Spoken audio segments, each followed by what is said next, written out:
اللہ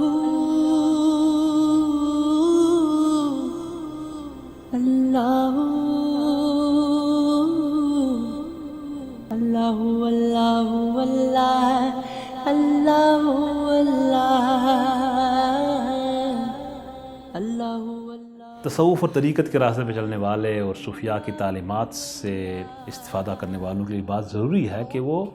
راہ طریقت کے آداب کی رعایت کریں، اسے سیکھیں، سکھائیں، اس لیے کہ تصوف کے اس راستے پہ چلنے کی جو اساس اور بنیاد جس کو بزرگان دین قرار دیتے ہیں وہ ادب ہے۔ سید بہاء الدین شاہ نقش بند بخاری رحمۃ اللہ علیہ کہ آپ کے فرمودات میں سے ہے کہ طریقت سارے کا سارا ادب ہے، طریقت کا نظام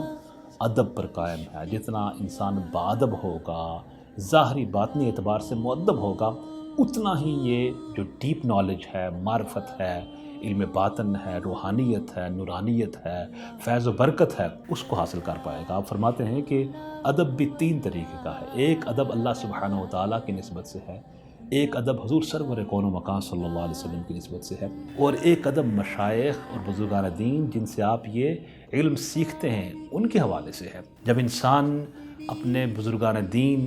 اور شیوخ کی مجلس کا ادب سیکھتا ہے اور وہاں باادب رہتا ہے تو یہ ادب ہمیں پیغمبر رحمت سرور کون و مکان صلی اللہ علیہ وسلم کی بارگاہ میں مؤدب ہونے کا طریقہ اور سلیقہ بتاتا ہے۔ یہی تصور حضرت امام ربانی، حضرت مجدد الثانی رحمۃ اللہ علیہ نے بھی مکتوبات میں بیان کیا ہے کہ مشائخ کا ادب کرنے سے اللہ کے پیارے حبیب صلی اللہ علیہ وسلم کی بارگاہ کا ادب آ جاتا ہے، اور جو دربار رسالت مآب صلی اللہ علیہ وسلم میں باادب ہو جاتا ہے اسے اللہ سبحانہ و تعالیٰ کی بارگاہ میں باادب ہونے کا طریقہ آ جاتا ہے۔ تو اللہ تعالیٰ کی بارگاہ میں مؤدب ہونا یہ ہے کہ ظاہراً باطناً انسان پاکیزگی اختیار کرے، طہارت اختیار کرے، توبہ کرے، استغفار کرے، پکا سچا رجوع کرے۔ پیغمبر رحمت صلی اللہ علیہ وسلم کی بارگاہ میں ادب کا تصور یوں بتایا گیا کہ مصطفیٰ کریم صلی اللہ علیہ وسلم کی سنت کو اپنائے، احیائے سنت کرے، اس طریقے پہ چلے۔ مشائخ طریقت کا ادب یہ ہے کہ آپ ان سے محبت بھی کریں، ان کی تعلیمات کو اپنائیں، تعلیمات کو اپنانے پہ زور دیں، سیکھیں، ان کی تعلیم کو اپنے قلب و روح میں ان کی فکر کو اتاریں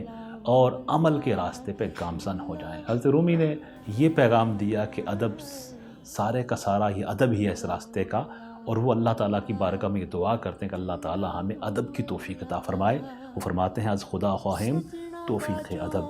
بے ادب محروم گشت از فضل رب۔ میں اللہ سے ادب کی توفیق مانگتا ہوں، اس لیے کہ جو بے ادب ہوتا ہے وہ اللہ تعالیٰ کے فضل سے محروم رہتا ہے، اور باادب ہونے سے مراد باکردار ہے،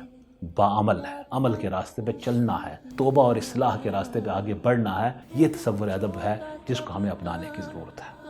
اندر تھاما عشق دیا